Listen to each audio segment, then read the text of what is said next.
नागपूरमध्ये माध्यमांशी बोलताना भाजप नेते आणि मंत्री चंद्रशेखर बावनकुळे यांनी विविध राजकीय मुद्द्यांवर सविस्तर भूमिका मांडली. देवेंद्र फडणवीस यांच्या कार्यपद्धतीवर आणि व्यक्तिमत्वावर शंका उपस्थित करणाऱ्या विरोधकांवर त्यांनी तीव्र शब्दात टीका केली.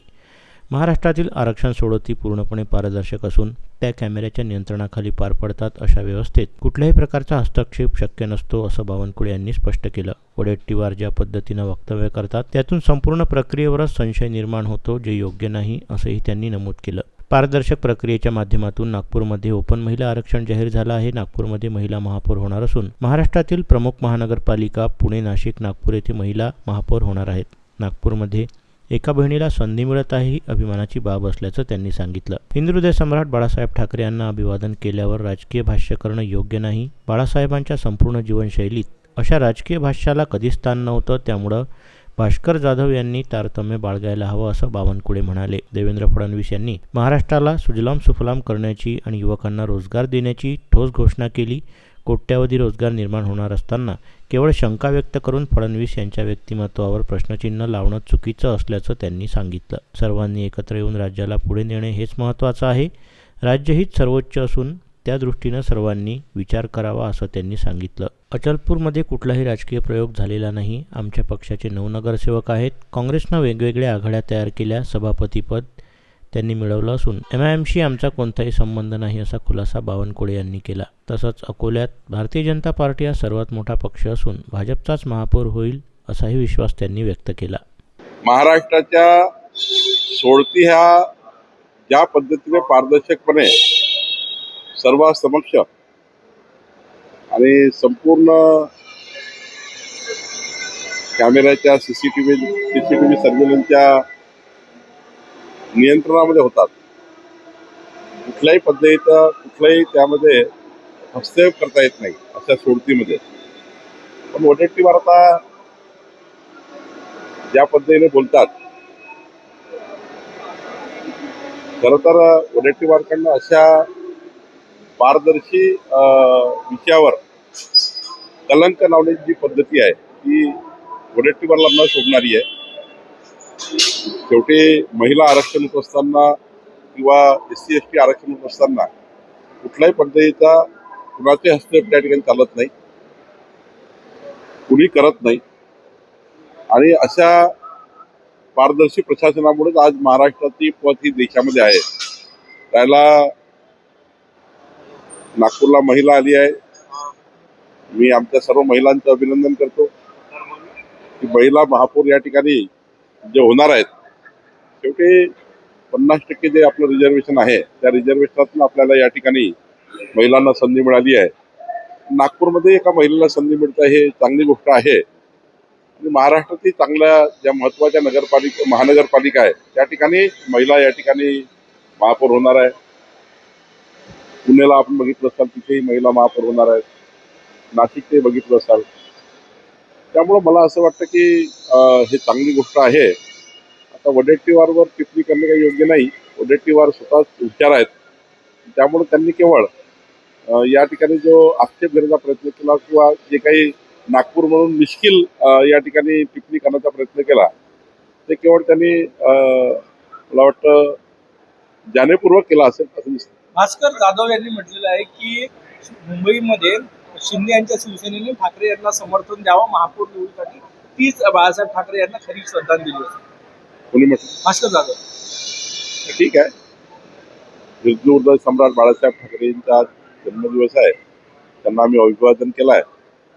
या जन्मदिवसाला कुणी राजकीय जोडू नये. या ठिकाणी राजकीय भाष्य बाळासाहेबांच्या जन्मदिवसानिमित्त करणे हे बाळासाहेबांच्या संपूर्ण जीवनशैलीमध्ये यामध्ये याला कधीच स्थान आलं नाही आहे. त्यामुळं त्यांनी याचा तारतम्य बघायला पाहिजे की बाळासाहेबांचा जयंती उत्सवाच्या दिवशी अशा पद्धतीचे राजकीय स्टेटमेंट करणे हे भास्कर जाधवला किती शोभलं आहे मला माहिती. भाऊ, सतेज पाटील म्हणाले की मुख्यमंत्र्यांनी दावोसला जाऊन किती गुंतवणूक आली या संदर्भात एक श्वेत पत्रिका. माननीय देवेंद्र फडणवीसजी यांनी जेव्हा एखादी गोष्ट बोलली आहे ते स्वतः जाऊन त्या ठिकाणी महाराष्ट्राच्या विकसित महाराष्ट्राच्या संकल्पाला घेऊन काम करतात आहे. या महाराष्ट्राला सुजलाम सुफलाम करण्याचा प्रयत्न करतात आहे. या महाराष्ट्रातल्या 50 लाख युवा परिवारांना, युवा मुलांना नोकरी देण्याचा प्रयत्न करतात आहे. रोजगार देण्याचा प्रयत्न करतायत.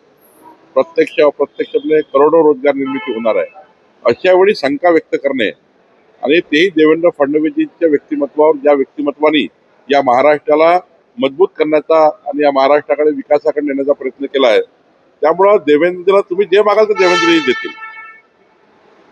ते पारदर्शी आहेत, गतिमान आहेत, लोकाभिमुख आहेत आणि त्यामुळं देवेंद्रजींच्या या जी कर्तव्य त्यांनी केलं आहे दावोसमध्ये या महाराष्ट्राला पुढे नेण्याचं, 14 कोटी जनता आज देवेंद्रजींच्या पाठीशी भक्कमपणे त्यांच्या कर्तृत्वाला सलाम करते आहे. आणि त्यामुळं सतेज पाटलांच्या त्या ठिकाणी अशा मागण्या वगैरेला फार काही चिंता करायची गरज नाही. आमच्या महाराष्ट्र जनतेला मात्र संपूर्ण देवेंद्रजींच्या या 30 लाख कोटीच्या गुंतवणुकीवर विश्वास आहे आणि मला विश्वास आहे की ज्या पद्धतीचे पॅकेजेस महाराष्ट्र सरकारने गुंतवणूकदाराकरता तयार केले आहेत किंवा त्या ठिकाणी इन्व्हेस्टमेंट तयार केलेले आहेत किंवा कॉर्पोरेट तयार केलेले आहेत, हे जे काही आम्ही या ठिकाणी पॉलिसी आणल्या आहेत, आमच्या देवेंद्रजींनी पॉलिसी आणल्या आहेत, त्या पॉलिसीमुळे आज महाराष्ट्राचं क्लायमेट चांगलं आहे, वातावरण रोजगारभिमुख आहे आणि म्हणून या ठिकाणी एवढे करार होत आहेत. राज ठाकरे यांनी म्हटलेलं आहे की मी आज एक शब्द देतो की जे राजकारण बदललेलं आहे त्याच्यात मी थोडी लवचिक भूमिका घेतली तर ती जनतेच्या आणि महाराष्ट्राच्या हितासाठी असते. ठीक आहे ना, चांगलंच आहे. महाराष्ट्राचे संस्कार संस्कृती अशीच आहे की सर्वांनी एकत्र होऊन राज्य पुढे नेलं पाहिजे.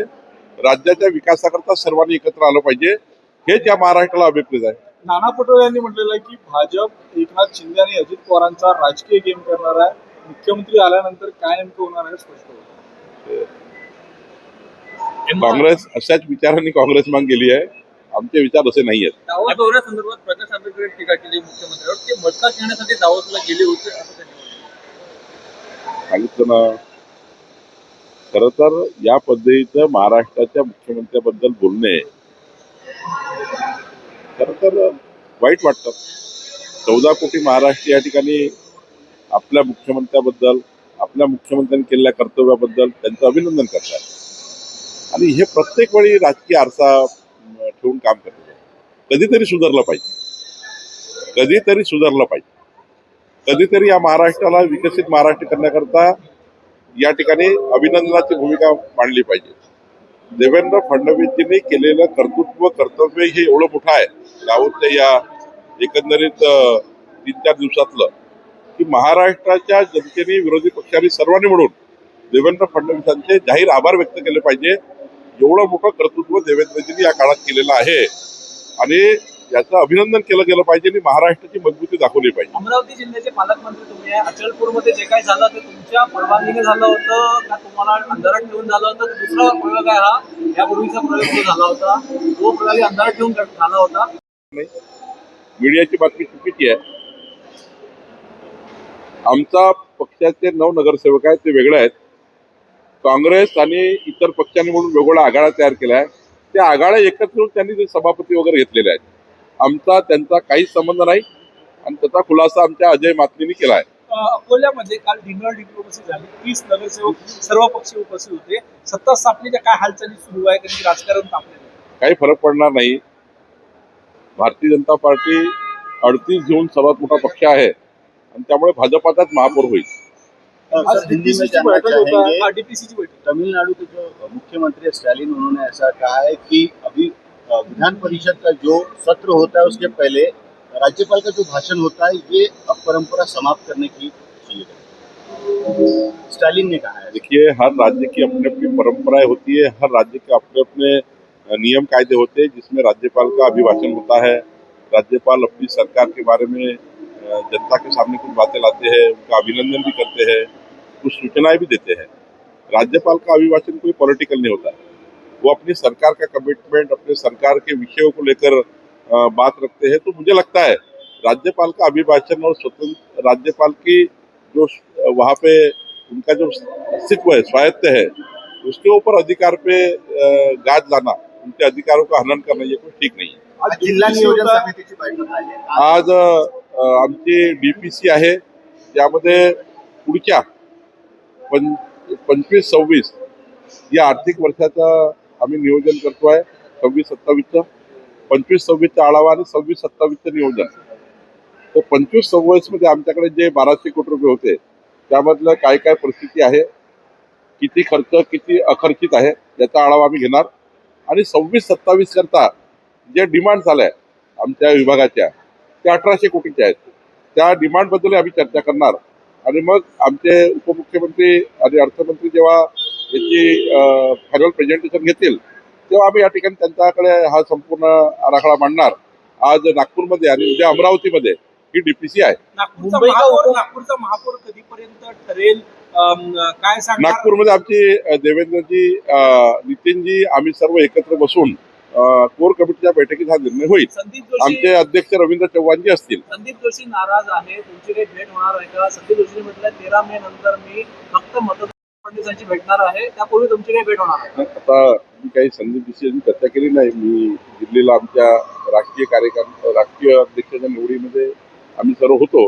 आता मी नागपूरला आलो आहे, मी नक्की चर्चा करेन. अमरावतीमध्ये सर्व शहराला संधी देणार अशा प्रकारची चर्चा पाहायला मिळत आहे. तुम्हाला विचारून चर्चा करू.